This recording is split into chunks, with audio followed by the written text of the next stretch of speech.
Hello and welcome back to Stop and Go F1 for this, our first weekend news video of 2025. Welcome along everybody, we've got a lot to get through today. I was not expecting to do a news video this week, but then all the news happened at once. We'll touch on everything, including the whole Franco Colapinto Alpine stuff and what that could possibly mean for Jack Doohan in the future. We've also got more news around Alpine and more reserve drivers that they are signing.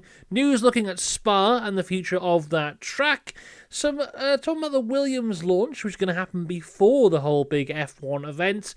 And also there is a new team principal for Aston Martin. And then we're going to finish off with our favourite here on this channel, some number news. Number news coming on later this evening. But of course, we have to say a huge thank you to our members, Dakota, Robin Myers, The Joyous James, and Cinnamon Strudel. If you want to become a member, click the link in the description down below. And of course, like and subscribe. You have to do that. That is the rules. Also, there's lots to get through before we go to the news, but of course, yesterday, new video went out on the channel looking at every King of the Streets in F1 history. Now, King of the Streets has become a thing in the last few years where they take the points from the street races. Whoever gets the most points from street races is King of the Streets. So I decided to say, right, who was King of the Streets back in 1950? And I figured out who is the King of the Streets in every year in F1 history. That video is available on the channel for you right now to watch after this one, of course. And there are going to be a video, that's not grammar, there are going to be videos on this channel every Friday, 6 PM British time, from now until the start of testing for the F1 season. They have all been made, they are all scheduled on the channel, they are all going to come out over the next few weeks. But of course, if you want to see them early, you can. If you become a Mansell Mustache member on the channel, you can see all those videos right now. So, loads of content to come on the channel between now and the start of the F1 season, of course. And of course, if there is more news videos, there'll be a news video just like this. But that is enough rambling, everybody. Bloody hell. Let's talk about some bloody news. Starting with the big breaking news of the week. That is, Franco Colapinto joins Alpine on a multi-year deal and will be their test and reserve driver for 2025. Now, one of the big questions at the end of the 2024 season was what is going to happen to Franco Colapinto. Of course, he was brought into the Williams team just after the summer break to replace Logan Sargent. His first race was at the Italian Grand Prix, and from there he performed very well, scored some good points, was the closest teammate to Alex Albon since Max Verstappen, so everyone was very impressed by what he did. Of course, he also had a few crashes, including the Brazilian Grand Prix where he crashed twice in one weekend, but overall the impression he made was a positive one, and there was lots of people saying there's no way we can go into 2025 without him on the grid, because of course when he was brought in, Williams had already signed Carlos Sainz, already had Albon on that multi-year deal, so there was no room in the inn at Williams, so he had to go somewhere else. We didn't know where that somewhere else was going to be. He's still not technically on the grid, but he is now in a reserve and test role for the Alpine team. But, and it's a big but, it is heavily rumoured that is not where he is going to stay. Because, of course, Alpine have their lineup for this year, which is Pierre Gasly, who has been with them for a couple of years now, and the new rookie Jack Doohan. Now, Jack Doohan did come in for the Abu Dhabi Grand Prix last year. They dropped Ocon a race early. Doohan came in, wasn't too impressive, but then was like, okay, he's going to have his full rookie season in 2025. But it's looking already like that rookie season will not last the entire season, as rumours, even before Franco Colapinto signed, there was rumours that Colapinto would come in and replace Doohan.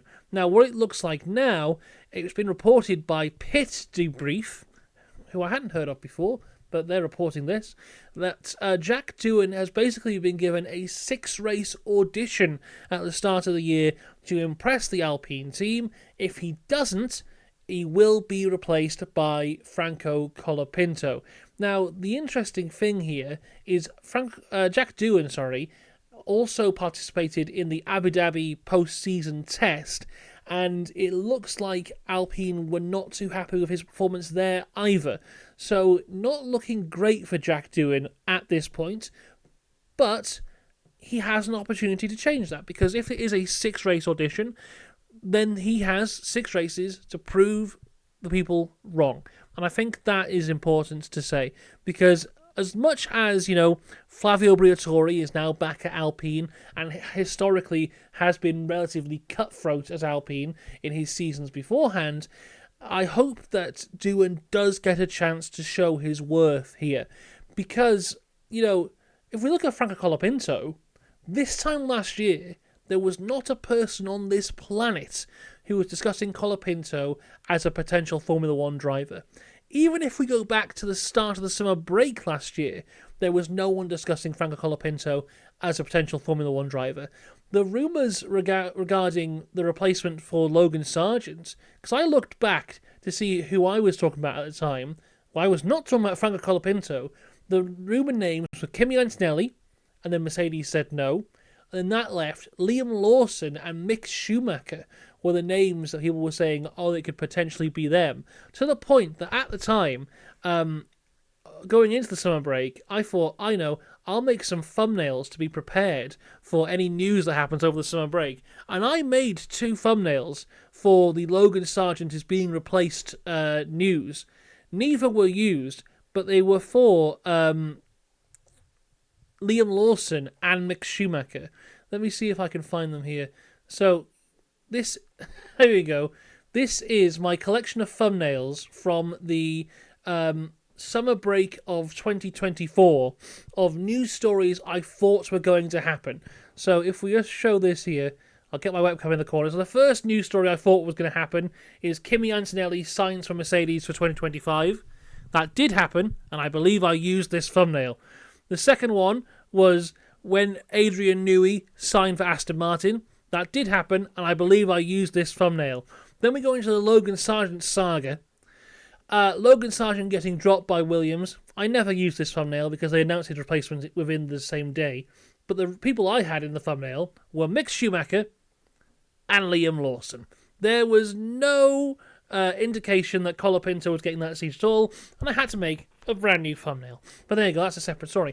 But like I was saying, Franco Colapinto was not in discussion for that F1 seat at all this year, was not in the discussion in the public for the F1 seat at the start of the summer break last year.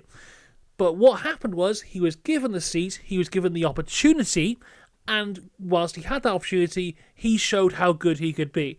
I hope that Jack Doohan is given the exact same opportunity. And he should be. He has been given the contract already. He's signed it.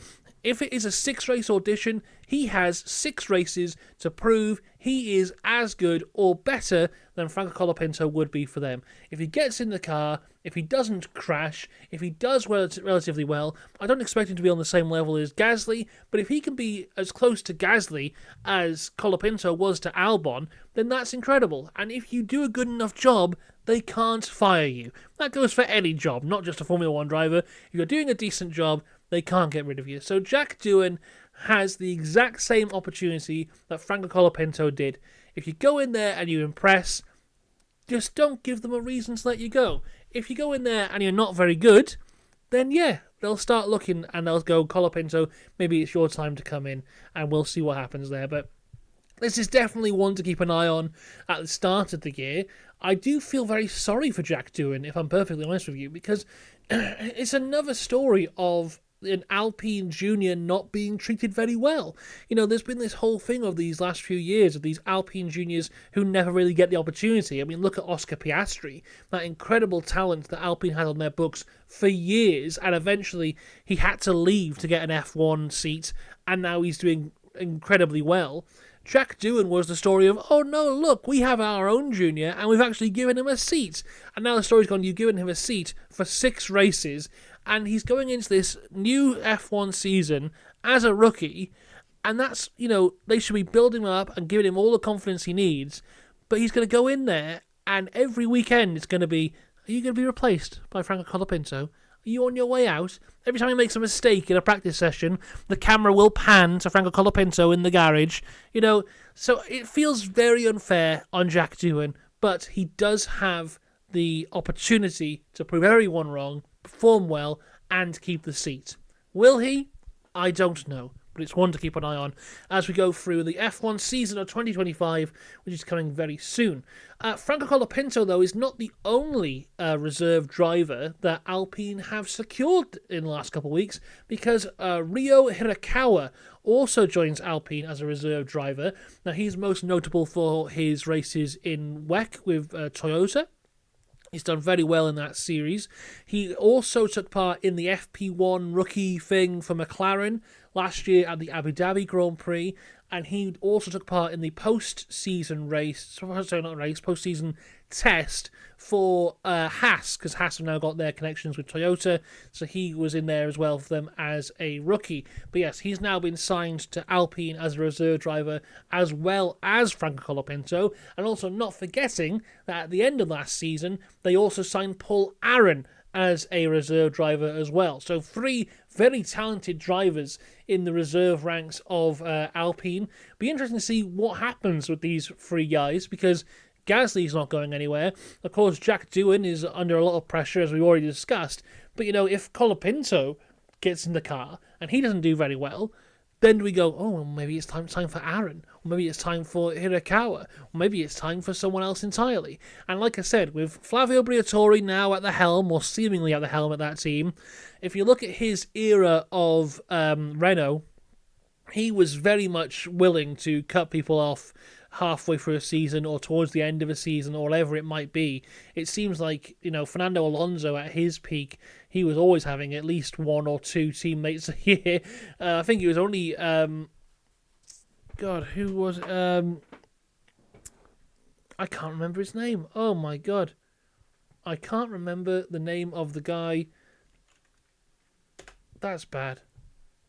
I will remember his name in a second. It starts with a G, and his surname begins with a F. And that's all I can remember about him. I'm searching. Giancarlo Fisichella! Oh my goodness. How could I forget about Giancarlo Fisichella? So Fisichella, he had a couple seasons there, but I think he even got dropped prematurely before the end. If we look at his career, he was dropped in 2000 and... Was it 2007? 2006? I can't remember. It doesn't matter. Anyway, we'll move on with the news. Let's stop talking about 2007, because we need to look at 2031, because that is the year that Spa have extended their contract to. But there is a twist. And it's not just me losing my voice here. There is a twist, because the Spa deal also puts them into rotation in the F1 calendar. So they are on the calendar until 2031, but we will not race there in 2028 or 2030. Now, this is the first time this is happening in the modern era. This has happened before. Canada has taken breaks before. There's other tracks that have taken breaks before. But here... this has been talked about quite a lot, because of course the F1 calendar is growing all the time. There's a hell of a lot of races now, more than we've ever had before, and there is calls from internally within F1 teams, maybe let's have a few less races, because people have families and stuff. So we want to have F1 want to have as many different races as they can, but this is being now discussed as a way to have as many races as we can, whilst not extending the calendar.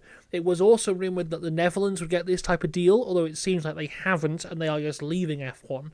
But yeah, there are tracks like Spa, which will go into a rotation, so we still have these lovely tracks, but maybe not every single year. But it's good to see Spa will be staying with us until at least 2031, on a rotational capacity. Moving back, though, to 2025...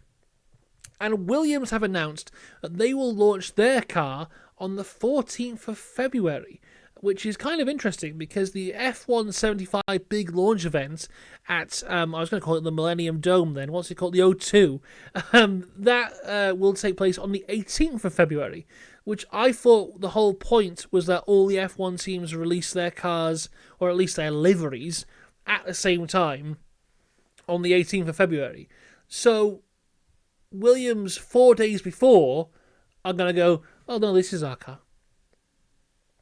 I don't really see the point of that, because they are still going to be at this event, unless they kind of release the car but not the livery, but then who cares? Because it's not going to be the real car anyway. So I don't really see the point of this. If we're having a big event for everyone to launch their car at the same time, why then are we having separate car launches? Because I think Ferrari might have announced a similar thing. I'm going to just double check that. But yeah, they made this whole big thing of this F1 75 event. But yeah, who knows? One second, I'm on the Formula One website now to discover what's happening. Williams have announced that they will unveil their 2025 car on the 14th February, with the FW47 being revealed in a bespoke one-off livery before the race livery for the campaign, which will be unveiled at F1's season launch at the O2. So they are revealing a one-off livery that might not be used before they reveal the livery that will be used. What is the point in that? Okay. Maybe they feel that they're not going to get enough time to say what they want to say in the event, but okay. Yeah, Ferrari have confirmed that their 2025 Challenger will be revealed on February 19th, which is the day after the F1 75 launch event. What is the point in any of this? Jesus Christ. Right, let's move on to talk about Aston now, because this is something I do understand, because Mike Crack, who is the team principal of Aston, or should I say, was the team principal of Aston, he has now been moved to Chief Trackside Officer. The new team principal of Aston Martin is Andy Cowell. He will also assume the role of CEO of Aston Martin. So very similar to how Toto Wolff is at Mercedes, and Red Bull have Christian Horner. Not only a team principal, but someone high up within the team structure as well. I'm not surprised by this, to be honest with you. Seeing all the changes that have happened with Aston over the last couple of years, including, of course, Adrian Newey coming in, I always thought it was only kind of like a matter of time before Mike Crack was moved aside. He always did feel like a bit of a placeholder team principal since the start, really. Andy Cowell, though, if you're not too familiar with him, he's previously worked at his first F1 experience was at Stewart's Grand Prix as part of the engineering project group there. He also worked for BMW, but his most notable role was at Mercedes from 2008 to 2020, firstly as the engineering director, then managing director of Mercedes Powertrains during their most powerful time ever. So someone who has a lot of experience with success in Formula One, a lot of knowledge around engines, which could be helpful with their relationship with Honda in that kind of exclusive relationship they have there. So that could be good for them. But also, this is his kind of most publicly facing role, if you will, because the team principals have to deal with the media, they'll have to go to the press conferences, so this will be his most outward role of his career yet. So best of luck to him.